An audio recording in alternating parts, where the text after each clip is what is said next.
Bismillahirrahmanirrahim. Assalamualaikum warahmatullahi wabarakatuh. Waalaikumsalam warahmatullahi wabarakatuh. Selamat pagi pada ibu semua. Pagi. Kita berkumpul dalam ruangan ini untuk melaksanakan kegiatan diseminasi budaya positif dalam kegiatan guru penggerak Bapak Bambang Setiono SPD. Langsung saja untuk mempersingkat acara, kita buka kegiatan ini dengan bacaan Bismillahirrahmanirrahim. Bismillahirrahmanirrahim. Selanjutnya doa yang akan dipimpin oleh Bapak Muhammad Siddiq SPD. Kepada Bapak dipersilahkan.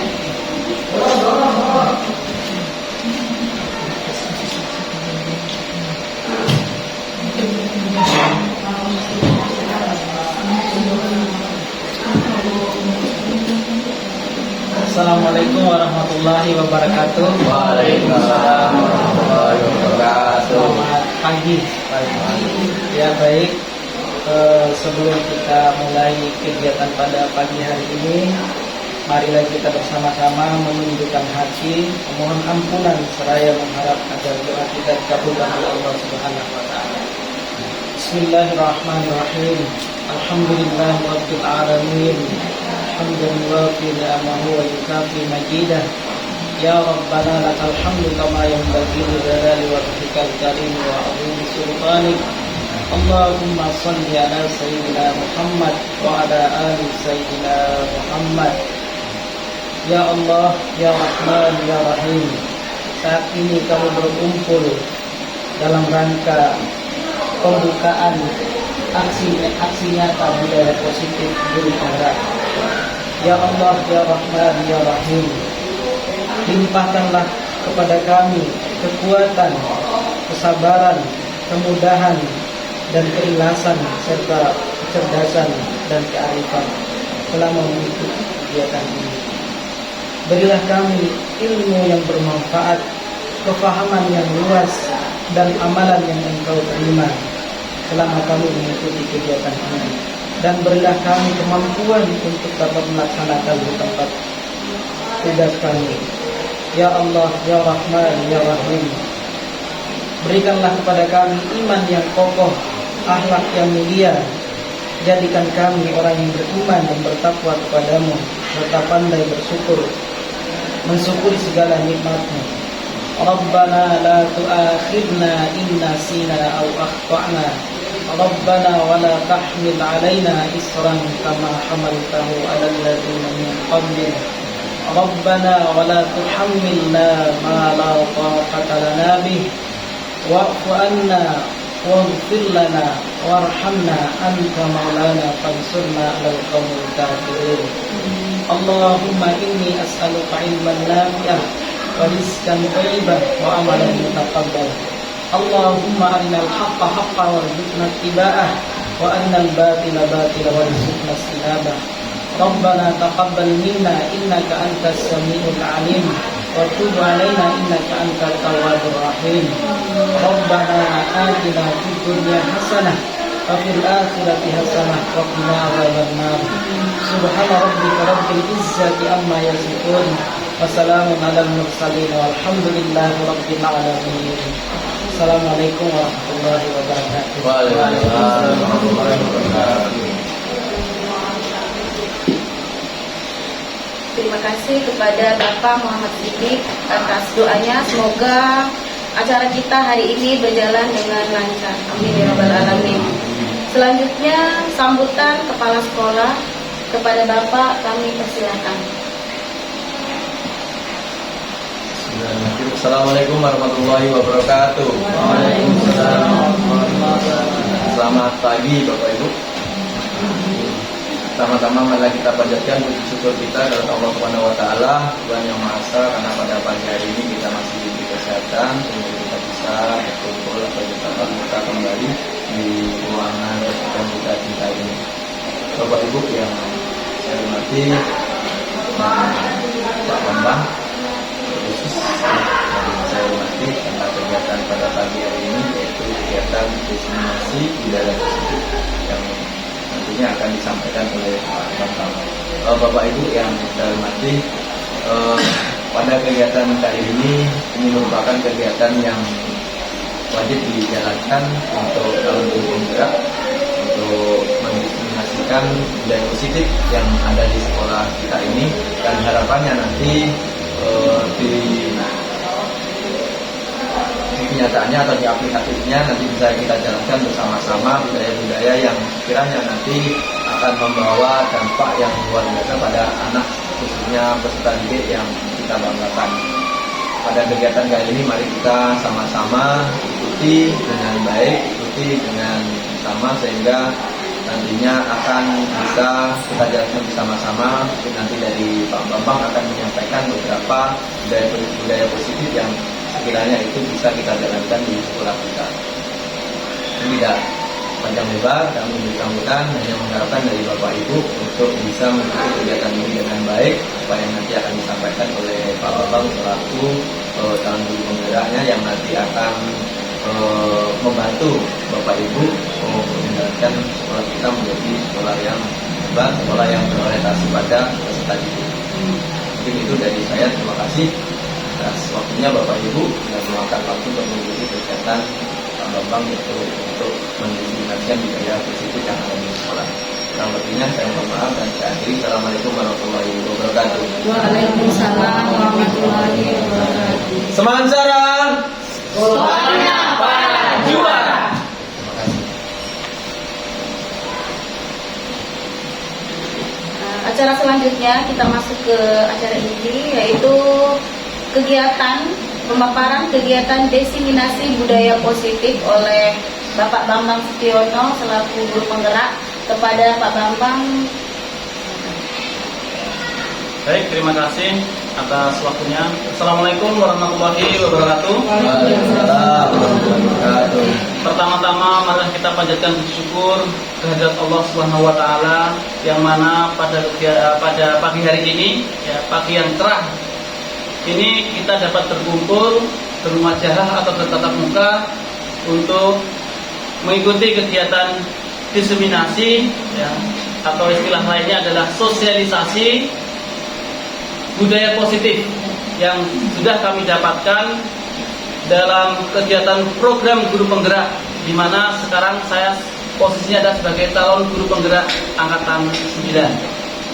Baik Bapak Ibu guru semuanya, sebelum saya lebih jauh lagi membahas tentang budaya positif, saya ada pantun untuk Bapak Ibu semuanya. Ya, nanti kalau saya bacakan, ya, ini sudah saya tulis, ya. Inspirasi saya tadi malam ini. Nanti kalau saya bacakan, saya minta cakepnya, ya. Siap ya Bapak Ibu, ya? Ya. Oke. Pagi hari makan soto babat. Cakep. Malamnya makan sate gagak. Cakep. Bapak Ibu guru hebat, ayo daftar calon guru penggerak. Baik, terima kasih Bapak Ibu, ya. Kenapa pantun ini saya buat untuk Bapak Ibu ikut calon guru penggerak? Karena itulah fungsi kami guru penggerak ini adalah tergerak, bergerak, dan menggerakkan. Artinya saya ingin juga Bapak Ibu mengikuti calon guru penggerak. Ya, kalau yang sudah ikut seperti Pak Tihan, Bu Rizka bisa mengikuti lanjutannya, yaitu pengajar praktik Pak Kepala Sekolah.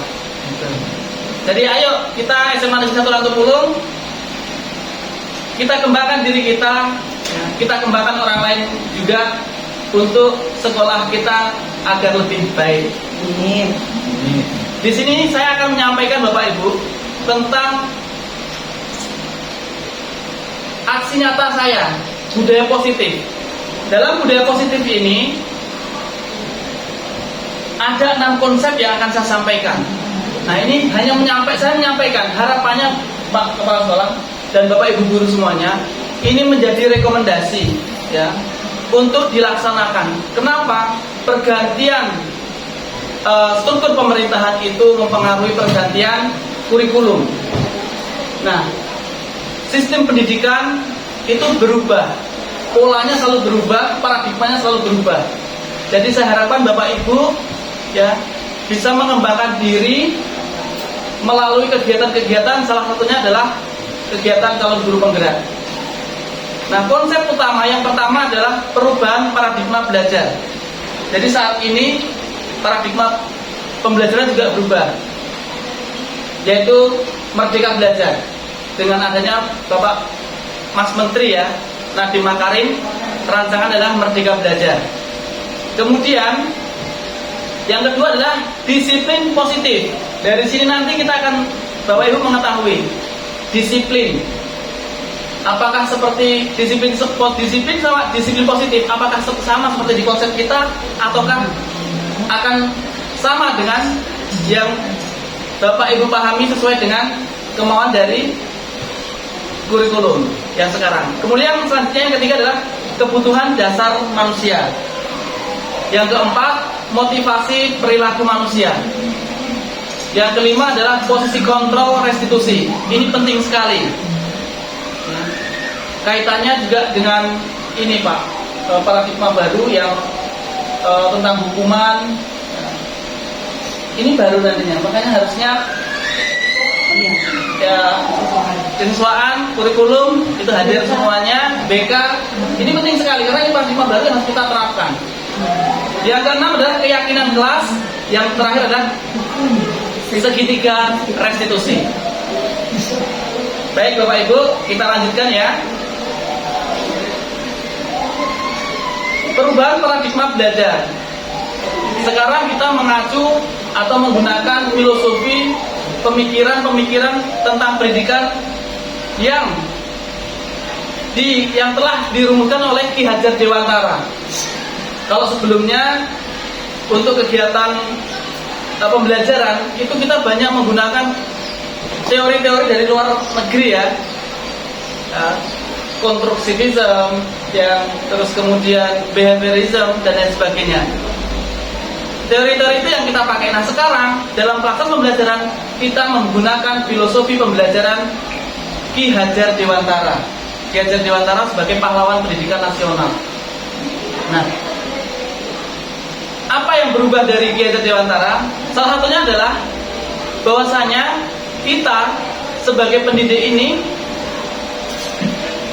hanya sebatas ya mengembangkan peserta didik. Kita tidak dapat mengubah seperti pola dulu ya. Oh anak ini harus ikut saya, harus ikut pola pikir saya. Tidak.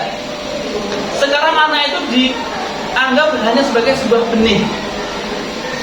Benih yang disemai dan tumbuhnya nanti itu tergantung dari kita. Benih jagung tidak akan mungkin berubah menjadi kita tanam berubah menjadi kacang. Ya, atau benih kacang akan berubah menjadi benih durian. Jadi kita hanya menuntun anak pada kodratnya, yaitu kodrat alam dan kodrat zaman. Kodrat alam itu kita tuntun anak sesuai dengan lingkungannya. Kayak di Rantau Pulung ini lingkungannya pertanian, ya, dan juga sosial budayanya. Yang kita ketahui di Rantau Pulung budayanya adalah multi etnis atau bermacam suku. Kemudian kita kembangkan juga anak itu sesuai pemikiran Ki Hajar Dewantara adalah kodrat zaman. Artinya pembelajaran harus mengikuti perkembangan zaman saat ini. Perkembangan zaman saat ini adalah pendidikan abad 21, di mana teknologi itu tidak bisa dipisahkan dari pembelajaran, dari pendidikan. Jadi itulah pentingnya Bapak Ibu kita mengembangkan diri untuk mengikuti perkembangan zaman, karena kita nanti akan menuntun anak itu sesuai dengan kodratnya. Dan juga ada satu lagi pemikiran Ki Hajar Dewantara.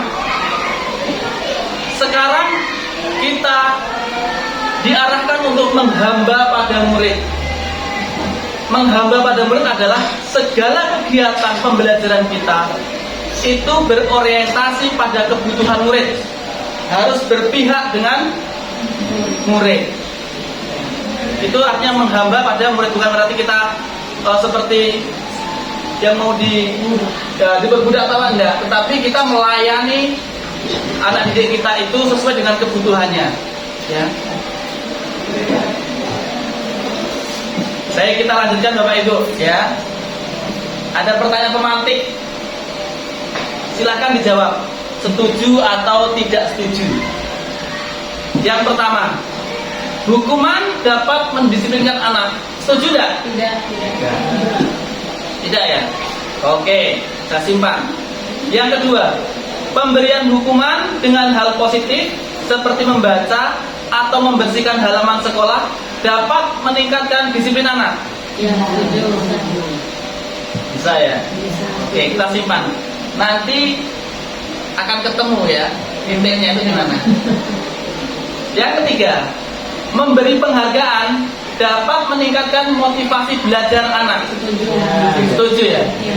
Pak Dian? Setuju. Nggak setuju ya? Boleh. Kita lanjutkan. Nanti akan ketemu benang merahnya dari kegiatan ini ya. Nah, ini Bapak Ibu tentang kontrol. Ya, ini teori kontrol. Ada ilusi. Ilusi itu kan sesuatu yang kita lihat itu kayak benar ya. Kayak ilusinya Demian itu. Tetapi ternyata itu hanya sebuah ilusi saja. Yang pertama adalah ilusi guru mengontrol murid. Itu hanya sebatas ilusi. Artinya apa? Paradigma baru diharapkan Bapak Ibu guru ini ya tidak lagi mengontrol murid, tapi menghamba pada murid. Ini saya sampaikan bukan dari buah pikir saya, karena ini memang yang saya dapatkan dari program guru penggerak sesuai dengan pemikiran Ki Hajar Dewantara. Yang kedua, ilusi bahwa kritik dan membuat orang merasa bersalah dapat menguatkan karakter. Yang ketiga adalah ilusi bahwa semua penguatan positif efektif dan bermanfaat. Penguatan positif itu begini Bapak Ibu, seperti tadi ya. Anak ini dikasih tugas ya. Kemudian karena dia ini tidak tertib, masih tambah tugas lagi lebih banyak lagi ya. Itu penguatan positif ya. Nah, ini ilusi bahwa semua penguatan positif efektif dan bermanfaat. Dan itu dipandang dalam teori kontrol sebagai ilusi. Yang selanjutnya adalah ilusi bahwa orang dewasa memiliki hak untuk memaksa.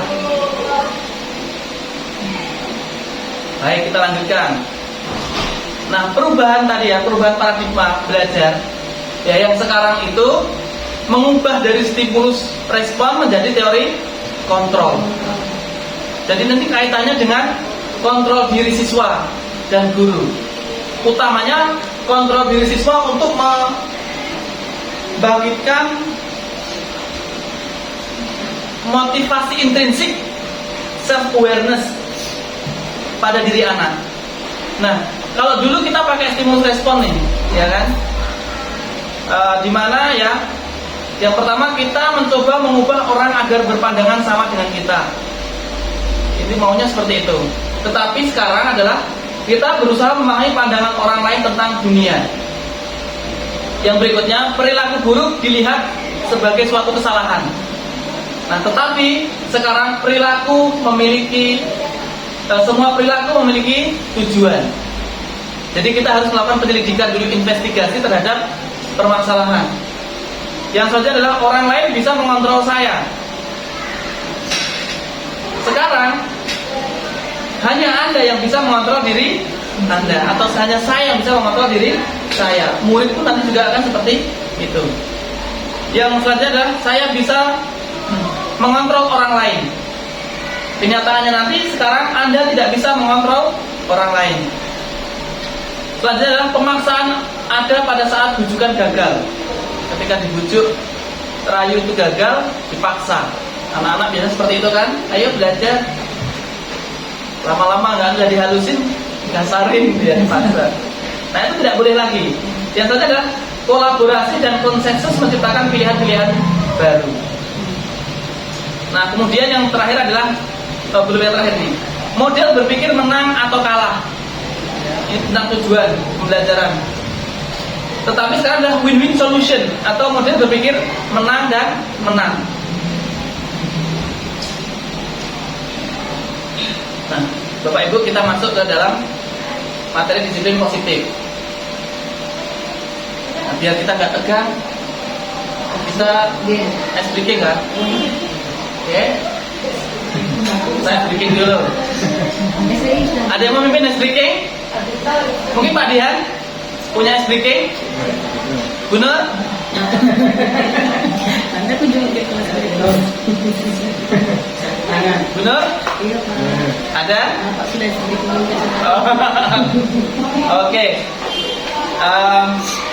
Nanti kita saya akan mengucapkan guru penggerak. Bapak Ibu semua silakan dijawab dengan tergerak, bergerak dan menggerakkan dengan penuh semangat ya. Ya, bergerak, menggerak. Ya, tergerak, bergerak dan menggerakkan. Siap Bapak Ibu? Siap. Oke, kita mulai ya. Guru penggerak, Tergerak, bergerak, menggerakkan. Oke, terima kasih.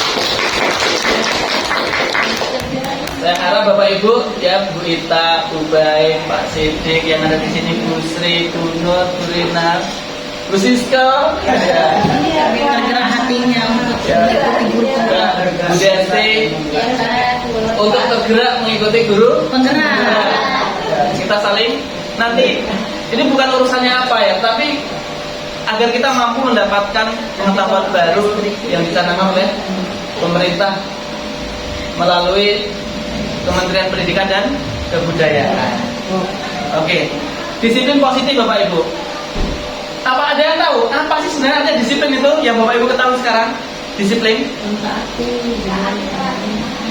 Mentaati peraturan. mentaati itu peraturan ya, artinya disiplin. Yang lainnya, Bu Desti, apa itu disiplin? Cuma dulu pernah jadi murid kan? Tidak melanggar peraturan. Ada yang lain lagi? On time ya. Tepat waktu.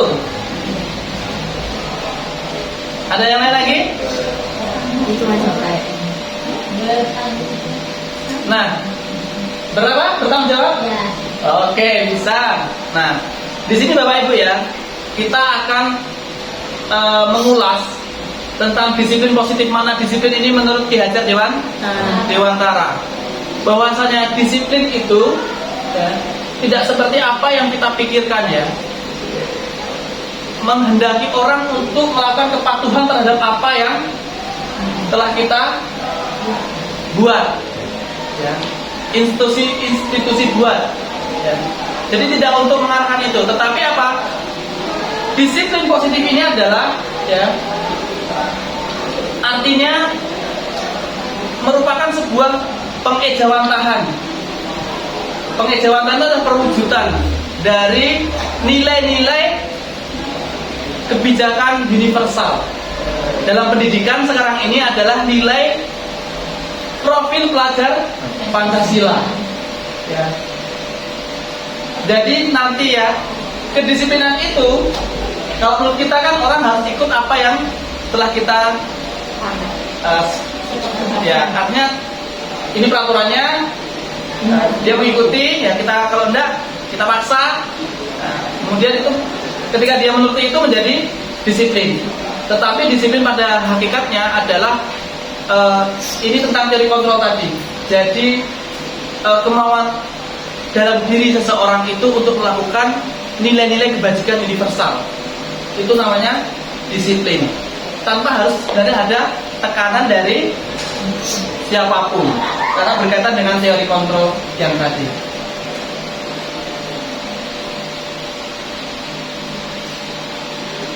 Dalam disiplin positif ini ya, yang pertama Bapak Ibu ya, bisa saya tunjukkan yang ini. Tadi sudah saya bacakan ya, Bapak Ibu juga sudah dengarkan. Yang pertama, Anda tidak bisa mengontrol orang lain, hanya Anda yang bisa mengontrol diri Anda sendiri. Jadi tujuannya nanti adalah dalam proses pembelajaran terhadap anak-anak nanti, dalam proses pendisiplinan anak-anak nanti, tumbuhlah itu tadi motivasi dari dalam diri anak itu tanpa ada paksaan dari siapapun, karena akan membentuk sebuah konsistensi. Kemudian yang kedua, semua perilaku memiliki tujuan. Jadi tidak bisa nanti Bapak Ibu ketika ada anak terlambat kita marah-marah. Paradigmanya sekarang seperti itu Ibu ya, Bapak Ibu Bapak, gitu ya. Tidak boleh. Kenapa? Kita harus melakukan pendalaman dulu seperti apa. Ketika kemarin saya ilustrasikan ya, ada di Facebook itu begini. Ada seorang pencuri ketemu ya, pencuri ketangkep, dihajar sampai babak belur. Kemudian HP-nya berdering. Setelah diangkat, suara perempuan mengatakan begini, suamiku, apakah kamu sudah dapat uang untuk beli beras hari ini? Seperti itu. Ya. Nah, inilah konsep yang sebenarnya akan dikembangkan oleh pemerintah ya, melalui kegiatan disiplin positif. Yang saja adalah model berpikir menang dan menang. Ini tadi sudah kita bahas ya Bapak Ibu ya. Dalam teori kontrol, ya, dalam teori kontrol ini, ya, memang kita tidak bisa mengontrol orang lain ya. Yang bisa mengontrol adalah diri kita sendiri. Kita harapkan nanti anak-anak juga seperti itu. Jadi dia harus mempunyai kesadaran diri, motivasi dalam diri untuk bangun pagi-pagi, untuk mengerjakan tugas tanpa harus diintimidasi. Kamu kalau nggak mengerjakan tugas, awas ya besok. Ya. Itu harapannya seperti itu. Maaf ya Bu Rizky, ini saya menyampaikan. Dan juga guru yang lainnya. Karena memang di guru penggerak pun juga begitu ya. Kemarin mereka mengevaluasi, ternyata saya dulu merasakan yang seperti itu. Kemudian mereka mulai berpindah atau beralih dengan paradigma yang baru. Karena yang bisa mengontrol anak nanti itu adalah dirinya sendiri. Nah, bagaimana caranya? Nanti materi ini akan sampai ke restitusi. Ya. Peran guru, kegiatan guru juga nanti ada 5 posisi kontrol guru yang akan saya jelaskan nantinya. Oke ya. Semua perilaku memiliki tujuannya adalah teori motivasi. Jadi pencuri tadi ya, ternyata mencuri motivasinya bukan untuk dapat uang terus kemudian minum dan sebagainya. Ternyata untuk keluarganya, beli beras. Ya. Jadi seperti itu ya Bapak Ibu ya. Kemudian nanti ya, untuk berpikir menang-menang adalah kita menggunakan 5 posisi kontrol. Yang terakhir adalah 5 kebutuhan dasar manusia. Oke, saya lanjut ya Bapak Ibu ya. Nah, ini disiplin positif Bapak Ibu. Sebagai pendidik ya, sebagai pendidik tujuan kita adalah menciptakan anak-anak yang memiliki disiplin diri, sehingga mereka bisa berperilaku dengan mengacu pada nilai-nilai kebajikan universal dan memiliki motivasi intrinsik, bukan ekstrinsik. Jadi penting untuk kita pahami nilai kebajikan universal. Salah satunya adalah profil pelajar Pancasila. Ya, salah satunya profil pelajar Pancasila dalam dunia pendidikan. Ya. Kemudian anak nanti diharapkan mereka mempunyai motivasi intrinsik, motivasi yang dari dalam dirinya sendiri, bukan dari luar. Kalau ekstrinsik itu motivasi dari luar, bisa dengan ancaman, hukuman, tekanan, intimidasi, hadiah, rayuan, atau kegiatan-kegiatan lain yang itu sifatnya dari luar. Berarti nggak boleh tadi yang memberikan penghargaan tadi. Sampai di sini paham ya, benar ya? Iya. Ya. Boleh tidak bolehnya itu tidak dipastikan Bu Nur. Yang pasti adalah memberikan hadiah itu kalau jangan di awal. Nanti anak-anak itu akan terpacu melakukan itu hanya karena hadiah. Jadi ketika nanti mereka tidak ada hadiah lagi, bisa jadi anaknya tidak mau. Nah, gitu. Bisa jadi anaknya memang tidak tergerak lagi. Jadi tidak apa-apa kalau saya memberikan hadiah. Ya, anak ini sudah melakukan kegiatan yang bagus. Ya, jangan ada iming-iming. Siapa yang bisa jawab, saya kasih uang 50.000. Jangan. Karena itu sifatnya hanya temporal, ya, bersifat pendek. Oke, kita lanjut ya. Kebutuhan dasar manusia. Kalau ibu-ibu tahu semua nih kebutuhan dasar manusia. Ya bisa. Apa maksudnya ini? Berdasarkan pada teori kontrol, dinyatakan bahwa ada suatu tujuan di balik sebuah perilaku manusia. Kita juga percaya bahwa murid memiliki tujuan di balik perilaku mereka. Salah satunya adalah untuk memenuhi kebutuhan dasar mereka. Nah, ini murid ya. Kalau yang kita dapat dulu kan sandang, pangan, papan. Ternyata di sini ya ada 5 kebutuhan dasar manusia. Yang pertama adalah kebutuhan bertahan hidup. Kemudian kasih sayang dan rasa diterima. Ini yang harus kita kembangkan pada anak didik kita. Kasih sayang dan rasa diterima. Kemudian kebebasan, kebutuhan kesenangan dan kebutuhan penguasaan. Sekedar informasi Bapak Ibu guru ya, saya dulu ya waktu masih PPL dulu juga jadi guru berbeda dengan sekarang. Berbeda dengan kemarin sebelum kegiatan ini juga. Saya dulu pernah nampak siswa waktu PPL. Dulu, iya, waktu PPL itu pernah. Memang tidak boleh benar. Tapi karena saya tidak tahu ya, saya main tangan. Karena anaknya berlalang. Kalau saya refleksi kembali, ternyata jauh dari kegiatan yang seharusnya.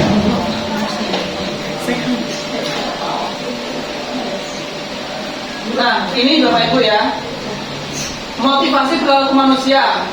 Motivasi yang pertama untuk menghindari ketidaknyamanan atau hukuman. Apa yang akan terjadi apabila saya tidak melakukannya? Ini dari eksternal. Kemudian yang kedua juga itu eksternal. Yang ketiga, untuk menghargai diri sendiri. Saya akan menjadi orang yang seperti apa bila saya melakukannya.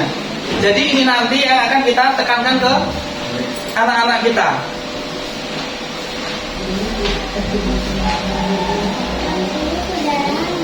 Sampailah Bapak Ibu kita pada konsep hukuman, konsekuensi, dan restitusi.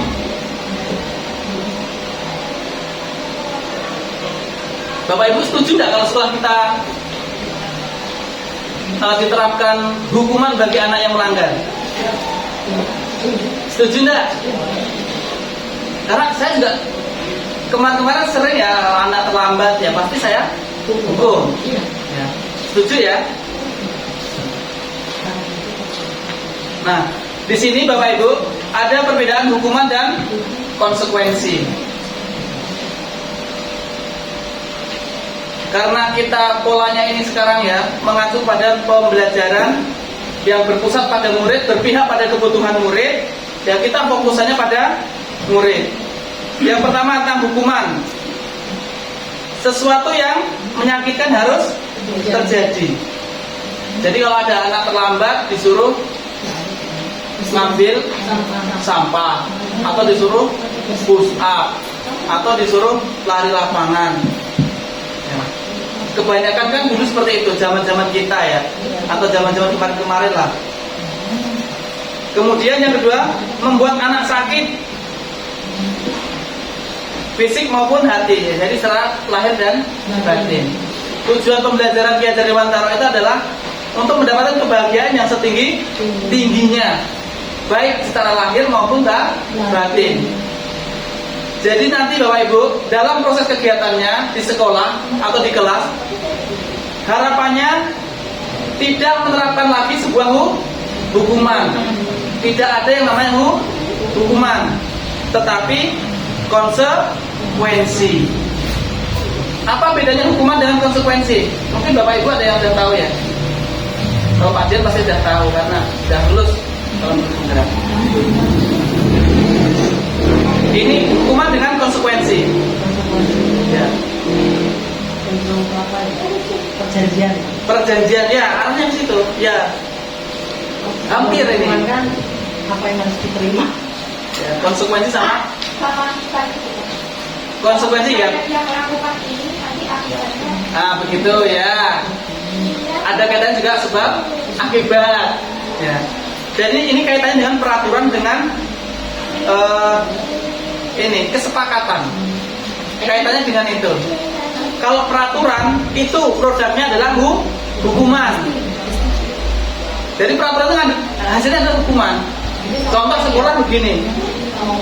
Bagi siswa yang terlambat ya, atau siswa yang tidak mengerjakan PR, maka akan dikenakan hukuman. Entah itu suruh bersih-bersih tadi ya, entah itu nanti hukuman secara fisik ya, suruh lari atau pusat dan sebagainya, itu adalah hukuman. Produk dari sebuah peraturan. Tetapi konsekuensinya adalah produk dari sebuah kesepakatan. Nah, jadi diharapkan Bapak Ibu nanti di kelas membuat sebuah kesepakatan dengan siswanya. Kesepakatan ini nanti dikaitkan dengan nilai-nilai kebajikan universal. Nilai-nilai kebajikan universal itu salah satu adalah profil pelajar Pancasila tadi. Oke, silakan Bu.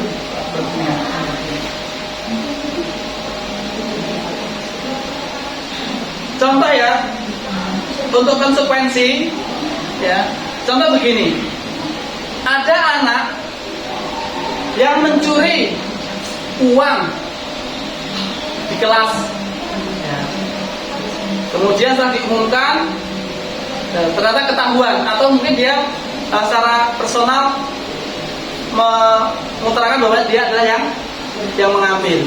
Kalau Bapak Ibu sebelumnya sudah membuat sebuah kesepakatan di kelas ya, bahwasanya itu melanggar kesepakatan, maka anak itu harus bagaimana? Akan diingatkan kembali ya, diingatkan kembali.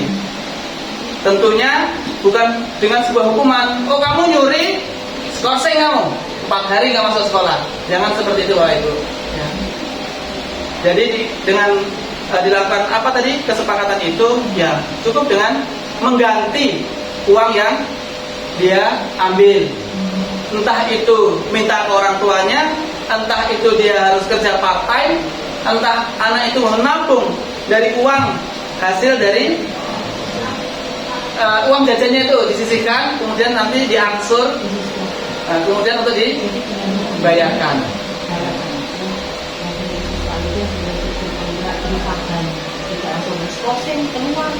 Ini baru masalahnya ya.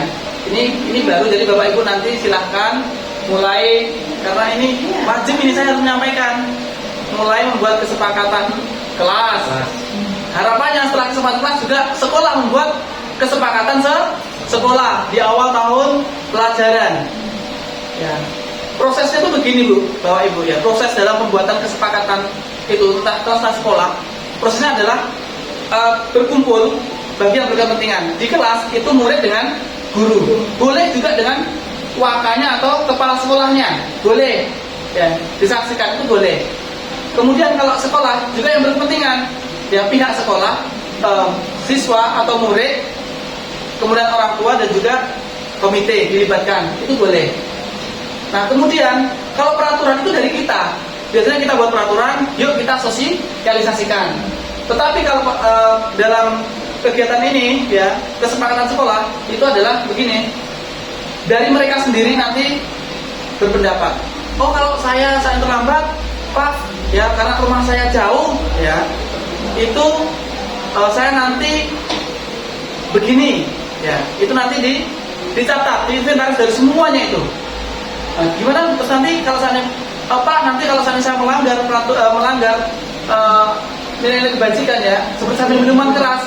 Nah, anak itu sendiri yang merancang. Jadi ini merancang nih. Kemudian nanti diinventaris, kemudian dipisahkan nih, mana yang masuk di kesepakatan, mana yang masuk di hukuman. Kemudian nanti direview ulang. Ya, direview ulang bersama-sama. Setelah jadi ya fix, barulah semua mensepakati. Boleh dengan tanda tangan materi kalau sekolah ya, kalau di kelas tidak perlu, yang penting kita sepakati bersama-sama cukup ya. Itu kalau kesepakatan sekolah dan kesepakatan kelas. Harapannya nanti anak-anak itu nanti semua kita menghamba pada murid ya, artinya semuanya berasal dari dalam murid. Kita mengembangkan diri pribadi murid.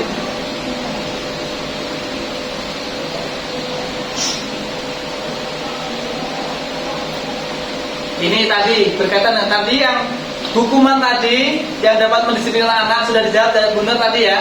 Sudah terjawab tadi. Bunda tadi kan bilang, oh berarti tidak boleh Pak hukuman. Iya, saya jawab aja jelas sekarang. Ya, untuk kurikulum merdeka, iya jelas sekali tidak boleh.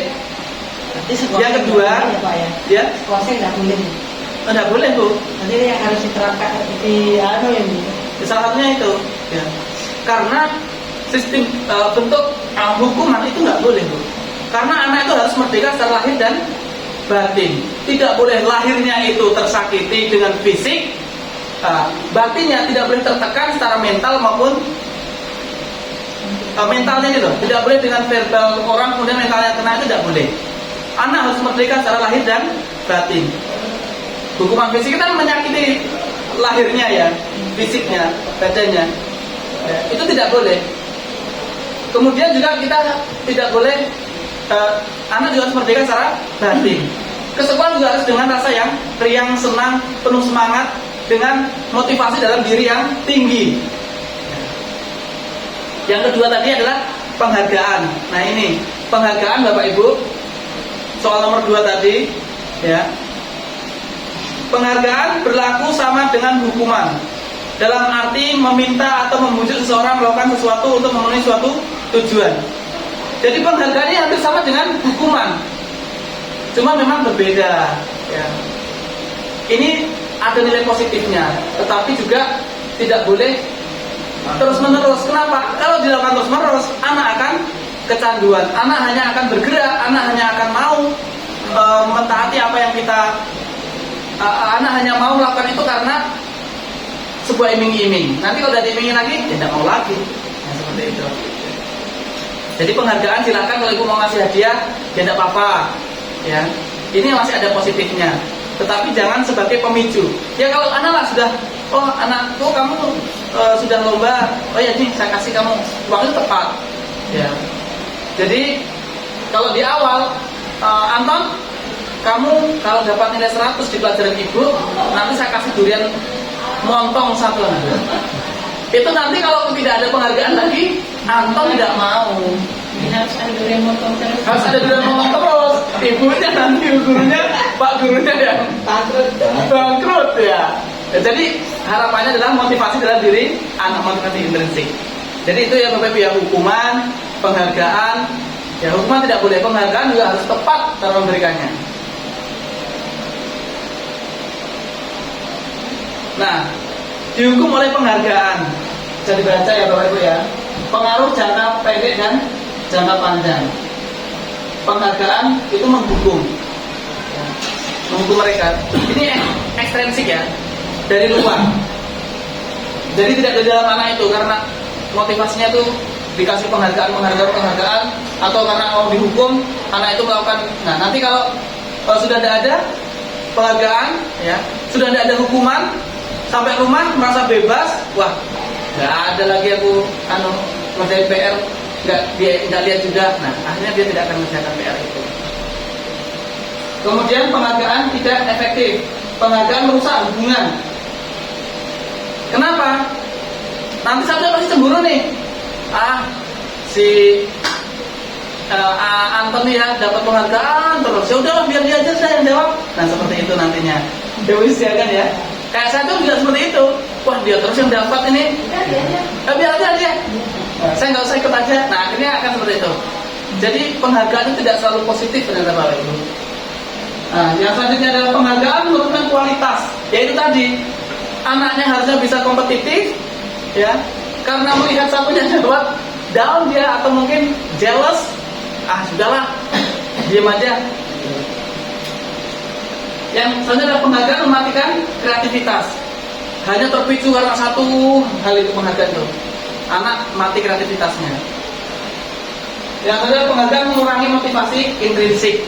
Harusnya motivasi dari dalam diri, tapi motivasinya karena hadiah itu tadi. Tapi sekolah Kalau memberikan hadiah juga tepat ya kemarin itu. Kenapa? Itu sudah dilaksanakan kegiatannya. Ya, anak sudah dapat juara baru kita kasih penghargaan tepat. Tapi jangan diiming-iming di awal. Ya. Jadi nanti dapat penghargaan karena memang anak itu secara pribadi dari dalam dirinya itu bergerak untuk mengembangkan diri, ikut lomba-lomba atau ikut kegiatan-kegiatan sosialisasi seminar dan sebagainya. Itu dari dalam diri.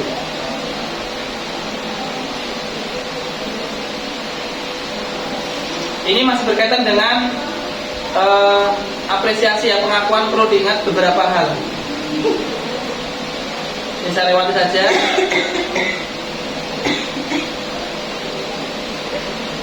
Karena waktunya sudah. Nah, Bapak Ibu Guru, ini saya sekilas ya. Sekilas saya bahas ini. Yang pertama, mencatat 100 kali di dalam buku kalimat.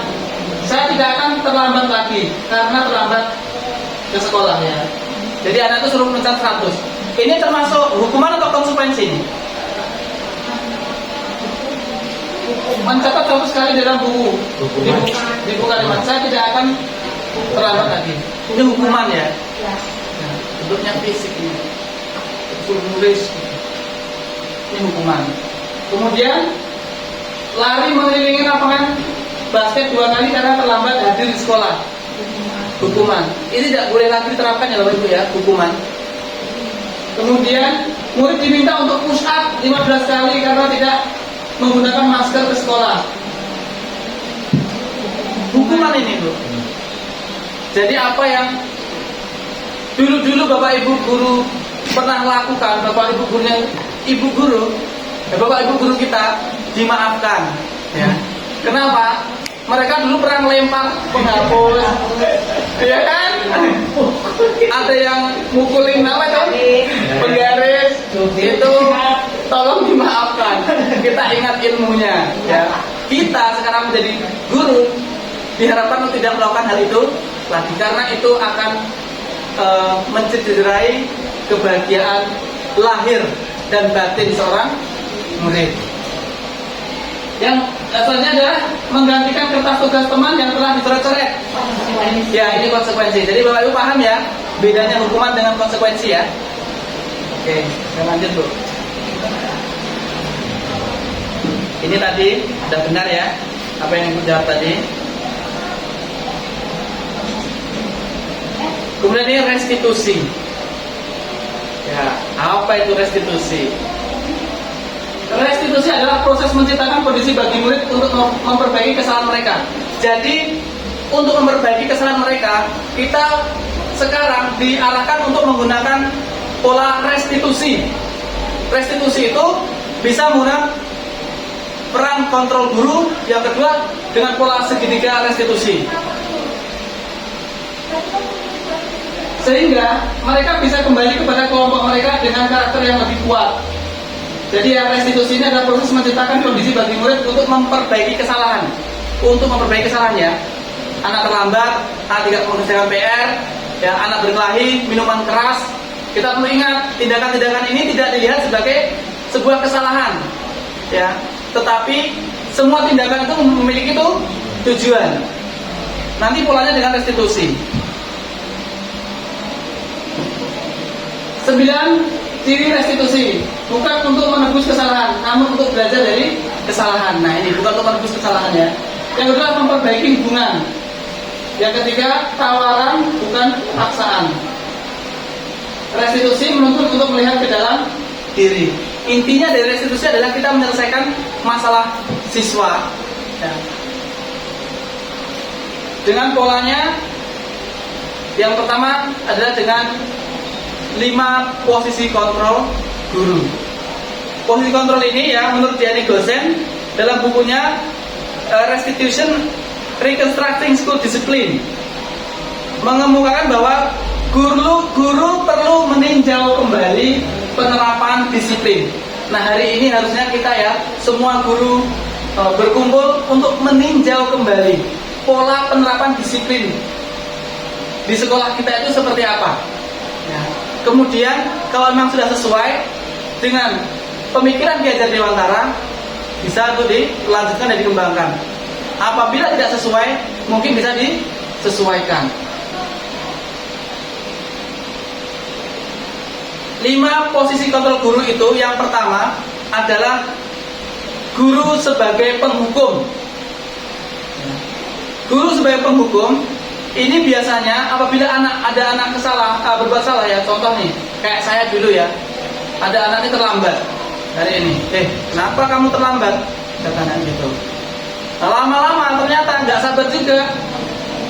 Kamu ini terlambat lagi. Sudah nggak usah ikut pelajaran saya. Nah, ibu pernah melakukan itu ya? Mungkin bapak ibu guru yang lainnya pernah juga ya. Jadi saya pernah juga melakukan yang seperti itu. Itu adalah masuk, kalau kita guru di kelompok adalah guru sebagai penghukum. Jadi kita melakukan hukuman kepada anak. Jadi harapannya nanti kita harus membuat kesepakatan kelas ya, untuk nanti dikembangkan jadi kesepakatan sekolah untuk menggantikan peraturan sekolah. Jadi nanti itu anak itu akan diingatkan. Ada juga nih, kalau zaman dulu ya, kita kayak saya dulu lambat masuk sekolah, kelas, sama gurunya dilempar penghapus. Nah itu penghukum. Ya kita maafkan lah guru-guru kita yang dulu. Ya. Sekarang kita sudah jadi guru juga, ya sama-sama, ya karena mungkin perbedaan paradigma. Bisa dilihat Bapak Ibu guru ya. Selain menghukum secara fisik itu ya, menghardik, ya, menunjuk-nunjuk, menyakiti, menyindir. Ya. Contohnya guru berkata, kalau kamu tidak melakukannya, awas ya, rasakan aja nanti. Push up. Itu menghukum. Ya. Itu tidak boleh lagi. Jadi harusnya saat ini ya memang tepat kalau seandainya kita sosialisasikan dan diseminasikan paradigma baru tentang pembelajaran. Yang kedua ini adalah tentang budaya positif ini ya. Salah satunya tentang penerapan disiplin di sekolah kita seperti apa. Apakah sudah sesuai atau belum? Yang kedua adalah pembuat guru sebagai pembuat orang merasa bersalah. Kamu ini loh, Anton, sudah capek-capek Bapak ini bikin soal. Tadi malam tuh nggak tidur, dan kamu ngerjakan malah 10 menit keluar. Nah, itu membuat anak itu merasa bersalah. Kamu nggak kasihan kan Anton sama saya ini? Ya, kok kamu sembarang aja mengerjakan tanpa harus berpikir cepat betul kamu keluar kelas sebelum waktunya. Atau bisa juga ini, ibu kecewa. Nah itu membuat anak itu merasa bersalah. Kemudian yang selanjutnya adalah teman. Jadi guru sebagai teman. Untuk kali ini bantulah ibu Anton, ya jangan terlambat lagi. Dan komunikasinya dan juga bahasa itu merupakan sebuah pertemanan, kayak saya teman. Ya. Kalau kita ayolah lakukan demi ibu, ya seperti itulah kayak tadi ya. Ayo lakukan demi ibu. Jadi ya, dia seolah-olah sebagai teman. Kemudian yang ketiga adalah sebagai pemantau. Pemantau ini berdasarkan data ya. Kamu tidak tahu Anton bahwasanya sekolah dia masuk tahun 7.15. Nah, kenapa kamu terlambat? Nah, seperti itu. Masih jadi apa peraturannya? Ini mengaitkan sama peraturan atau data-data yang ada di sekolah. Yang selanjutnya adalah sebagai manajer. Nah, ini adalah tingkatan paling tinggi. Guru sebagai manajer. Diharapkan Bapak Ibu guru ya sebagai manajer. Apa itu manajer? Mengembangkan dirimu murid, menumbuhkan kesadaran diri murid. Jadi dari 5 posisi kontrol guru, 5 posisi kontrol itu Bapak Ibu ya, yang boleh dan yang tidak boleh. Mulai sekarang Bapak Ibu mungkin ya himbauannya, yang tidak boleh itu ada 2, yaitu guru sebagai penghukum dan pembuat merasa bersalah. Itu tolong dihentikan, tidak boleh. Ya. Harapan paling maksimal adalah Bapak Ibu guru menjadi sebagai manajer. ya, yang mengembangkan anak murid itu, menumbuhkan kesadaran diri anak murid. Kalau tidak bisa sebagai pemantau, minimal harus sebagai teman. Karena apa? Yang dua ini, penghukum sama membuat merasa bersalah, itu adalah menuju identitas gagal. Yang teman, guru sebagai teman, guru sebagai pemantau, dan sebagai manajer ini menuju identitas sukses atau berhasil. Ini masih boleh dilakukan, tapi harapannya adalah guru sebagai manajer. Yang tidak boleh adalah sebagai penghukum dan guru sebagai pembuat merasa bersalah. Ini paradigma baru dan harus kita budayakan. Ini contohnya, ya. Saya kecewa sekali dengan kamu, ya. Siapa yang mengatakan kamu tidak pernah benar melakukannya? Ayolah lakukan demi ibu atau bapak. Ini contoh-contoh tadi, ya. Peran posisi kontrol guru. Ini silakan Bapak Ibu amati, ya. Saya kecewa sekali dengan kamu. Tolong Bapak itu dihindari karena ini menuju identitas gagal, ya. Membuat merasa bersalah, itu tidak boleh. Yang kedua, kamu tidak pernah benar melakukannya. Ini juga guru sebagai penghukum, tidak boleh dilakukan lagi, ya. Karena ini juga masuk dalam kategori gagal, ya. Menuju identitas gagal.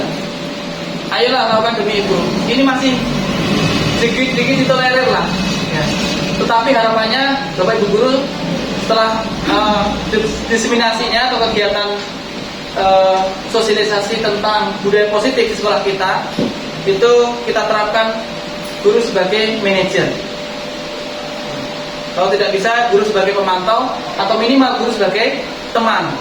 Yang tidak boleh adalah guru sebagai penghukum dan guru sebagai pembuat merasa bersalah. Keyakinan kelas. Nah, keyakinan kelas ini Bapak Ibu ada kaitannya dengan kesepakatan kelas. Di dalam kesepakatan kelas itu ada keyakinan kelas. Keyakinan kelas itu adalah nilai-nilai universal yang kita pakai di sekolah adalah profil pelajar Pancasila. Meskipun ada nilai-nilai universal lainnya, Bapak Ibu bisa browsing. Nilai-nilai universal itu ada beberapa. Kalau di sekolah dari Kementerian Pendidikan itu yang dicanangkan adalah nilai dari profil pelajar Pancasila. Itu. Nah, keyakinan kelas ini, Bapak Ibu ya, perlu untuk dibuat. Ya, dibuatnya kesepakatan kelas, karena di kesepakatan kelas itu di dalamnya memuat keyakinan kelas, keyakinan dan nilai-nilai benar yang diyakini oleh anak itu.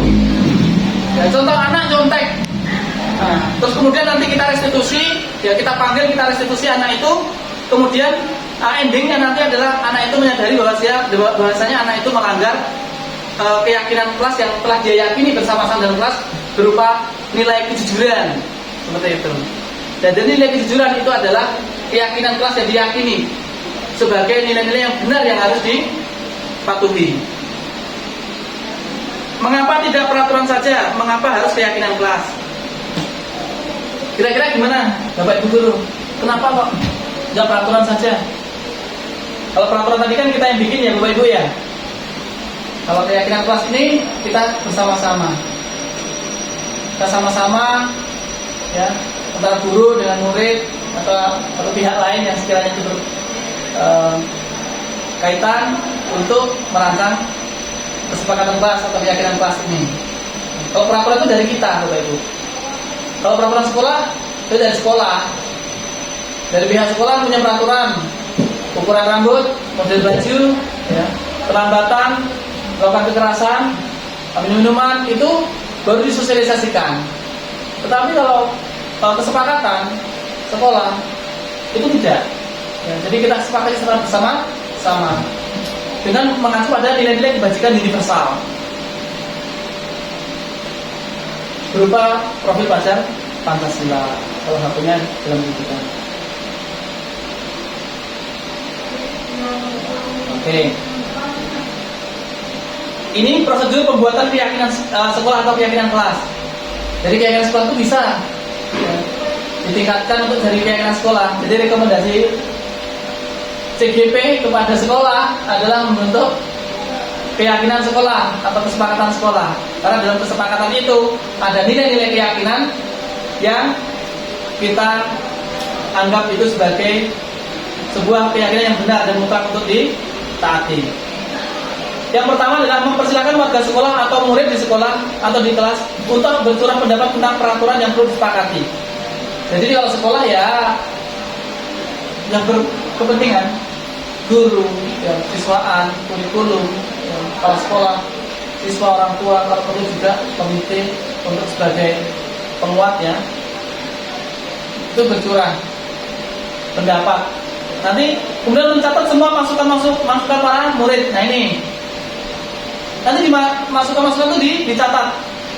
Kemudian susunlah keyakinan kelas sesuai prosedur pembentukan keyakinan sekolah. Baru nanti kita pisahkan. Nanti yang ada nih kadang muatannya ternyata muatan hukuman. Itu nanti terpisahkan, jangan dimasukkan. Ya, kita pilah-pilah. Nah, setelah itu ternyata sudah sudah terpilah antara mana yang hukuman, mana yang kesepakatan atau keyakinan itu, barulah ya kita tinjau ulang secara bersama-sama. Dan terakhir nanti adalah kita sepakati. Kalau di kelas cukup ya di kelas saja, bapak sama bapak ibu guru atau mungkin saja kepala sekolah boleh ya. Tapi kalau sekolah mungkin perlu kayak ya suruh anak-anak tuh bertanda tangan juga tidak apa-apa. Jadi kita inventariskan apa yang sudah di keyakinan kelas tadi, inventariskan semuanya. Setelah itu disepakati, nah, kita bertanda tangan. Jadi kalau seandainya nanti saya ingatkan, mereka terlambat, kita ingatkan tentang keyakinan yang telah disepakati.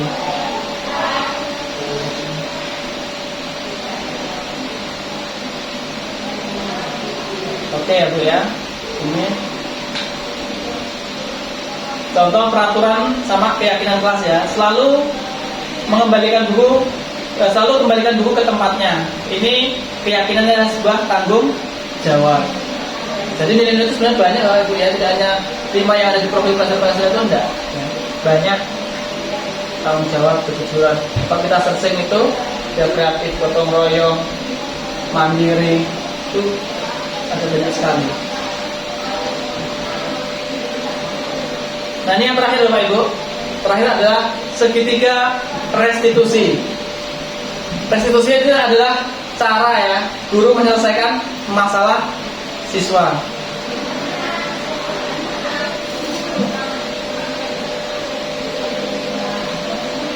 Perlu saya ingatkan kembali Bapak Ibu, kita harus mengetahui apa itu segitiga restitusi. Ini penting sekali. Karena inilah dengan segitiga restitusi inilah kita akan menyelesaikan masalah siswa itu dengan tahapan-tahapannya. Karena itu segitiga ada 3 tahapan. Yang pertama, Bapak Ibu, adalah menstabilkan identitas nantinya. Ya. Setelah menstabilkan identitas, kita memvalidasi tindakan yang salah itu. Yang selanjutnya yang ketiga kita merestitusi. Nah, apa yang saya katakan dari ketiga itu? Ini ya. Nah, segitiga restitusi. Yang pertama adalah menstabilkan identitas. Jadi untuk menyelesaikan masalah siswa, saya contohkan lagi ya Bapak Ibu ya, yang paling sering anak terlambat. Ya. Tidak boleh anak diberi hukuman, entah itu mengambil sampah, entah itu disuruh lari, ataukah entah itu dibentak-bentak. Kamu ini terlambat lagi. Bosan saya lihat kamu. Tidak boleh. Pulang aja sana, tidak usah ikut belajar. Kalau nggak niat belajar, tidak boleh. Jadi gimana caranya Bapak Ibu? Yang pertama ya adalah menstabilkan identitas. Identitas kesalahan tubuh kita stabilkan dulu anak. Jadi ketika anak itu melakukan kesalahan, kita panggil, ya kita dudukkan. Kemudian yang pertama kita lakukan pertanyaan investigasi dulu. Tidak boleh langsung membentak-bentak, tidak boleh langsung menghukum. Gimana menstabilkan identitas? Dengan mengatakan bahasanya tindakan tidak salah. Tono, tidak apa-apa kamu terlambat. Memang terlambat itu sebenarnya adalah sebuah kesalahan. Tetapi banyak kok teman-teman kamu juga terlambat. Dan dulu ketika Bapak jadi murid, Bapak juga pernah terlambat. Melakukan kesalahan itu wajar kok, Tono. Nah, seperti itu Bu ya, Bapak Ibu ya. Jadi caranya seperti itu. Tidak boleh langsung di justice. Kalau Bapak Ibu lihat di YouTube itu kan di apa ya? Ada ilustrasinya ketika anak itu terlambat masuk, ya kan? Didukung. Ya, ada di masuk lagi terlambat lagi. Terus sekalinya Pak gurunya lewat, anak itu kalau pagi-pagi ternyata ngurusi orang tuanya yang sakit. Nah, karena dia merasa bersalah, kenapa? Tidak pernah diinvestigasi dulu, tidak pernah dalami dulu apa sih yang buat anaknya terlambat. Nah itu yang pentingnya nanti kita di situ. Jadi yang pertama Bapak Ibu ya, stabilkan dulu identitasnya. Jangan dimarah-marahi, tetapi identitas harus disamakan dulu. Karena tadi yang pertama adalah tindakan terlambat itu tidak boleh kita judge sebagai tindakan yang salah. Karena apa? Semua tindakan itu memiliki tujuan. Yang kedua, memvalidasi. Ya. Yang kedua adalah memvalidasi. Jadi kita validasi tindakan itu, Bapak Ibu ya. Caranya gimana? Menanyakan alasan. Tetap begini, Tono, setelah tadi distabilkan, yang kedua Tono, kira-kira apa alasan kamu kok terlambat? Atau bisa juga begini, Tono, kamu datang terlambat, pasti kamu punya alasan tertentu yang membuat kamu terlambat hari ini. Apa Tono? Nah kita dengarkan nih Tono. Pak, saya bangunnya itu kesiangan karena tadi malam saya bantu mama bikin kue sampai jam 3. Nah, ya, seperti itu. Kalau main game, nah itu nanti Bu ya, kasih nanti main game ya, kita akan bahas nih. Nah, jadi itu Bu ya, setelah kita stabilkan identitasnya, kita validasi dulu tindakannya, kita validasi tindakan itu Bu. Nah, setelah sudah divalidasi, anak itu mengutarakan, oh begini Pak, saya terlambat. Mohon maaf karena saya harus bantu orang tua saya, atau saya harus mengantarkan adik saya ke sekolah, jadi saya terlambat Pak. Nah, yang selanjutnya terakhir adalah merestitusi. Merestitusi ini mengingatkan anak kepada keyakinannya. Ya. Jadi setelah distabilkan, divalidasi, ditanya lagi begini, Tono, kira-kira kalau kamu terlambat itu melanggar keyakinan sekolah enggak yang pernah kita sepakati? Nah, diingatkan kembali. Setelah diingatkan, tidak hanya cukup diingatkan loh Ibu. Setelah diingatkan, nah dia pasti mengingati kembali. Oh ya Pak, saya artinya melanggar keyakinan disiplin.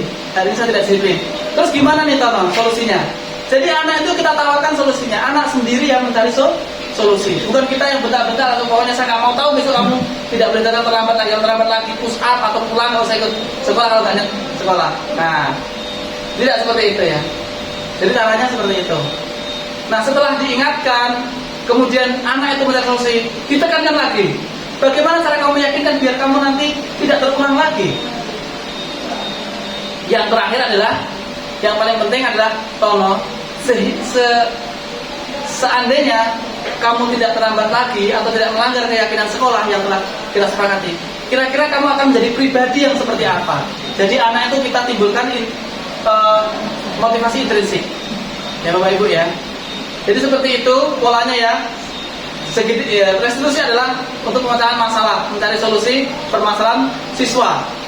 Nah, dengan cara segitiga restitusi, langkahnya adalah menstabilkan identitas, validasi kesalahan, kemudian terakhir adalah merestitusi, mengingatkan kembali keyakinan, ya, alasan anak itu kenapa tidak lagi, ya, untuk tidak terlambat lagi, kemudian terakhir adalah menanyakan seperti apa kamu akan jadi pribadi yang seperti apa saja tidak melanggar keyakinan kelas yang telah kita sepakati, seperti itu. Nah, nanti anak dengan sendirinya akan terbangun motivasi dalam diri. Jadi anak ketika terlambat nanti, oh iya ya, saya melanggar keyakinan ini ya. Nah terus kemudian kalau itu tadi Bu, apa namanya? Ibu tadi tanya, kalau saya dia main game, ya diingatkan ya, divalidasi tadi itu Bu. Ya, divalidasi, di restitusi itu yang kedua itu diingatkan, kamu melanggar keyakinan itu enggak. Terus yang pertanyaan selanjutnya, bagaimana caranya agar kamu tidak lagi? Ya mungkin dengan dia tidak main game atau main game tapi tidak sampai larut malam.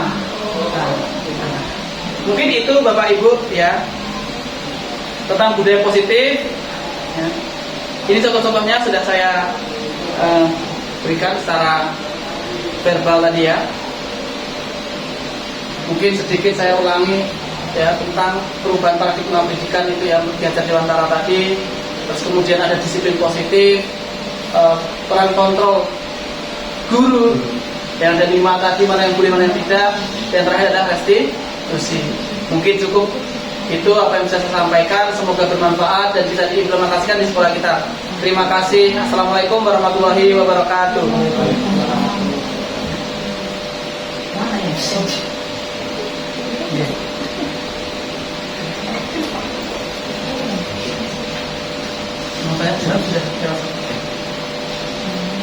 Yang tadi pemaparan mengenai kegiatan diseminasi budaya positif yang dilaksanakan Bapak Bambang Setiono SPG sebagai calon guru penggerak. Semoga apa yang disampaikan Pak Bambang tadi menambah pengetahuan kita. Ternyata setelah apa yang disampaikan oleh Pak Bambang tadi, saya pribadi juga menyadari banyak sekali kesalahan-kesalahan yang sudah saya lakukan terhadap anak-anak. Mudah-mudahan kita semua bisa mengadakan atau berubah dalam pola pengajaran terhadap anak-anak, terutama mengenai budaya positif. Mungkin dari saya sebagai pembawa acara, apabila ada kurang lebihnya mohon dimaafkan. Assalamualaikum warahmatullahi wabarakatuh. Waalaikumsalam warahmatullahi wabarakatuh.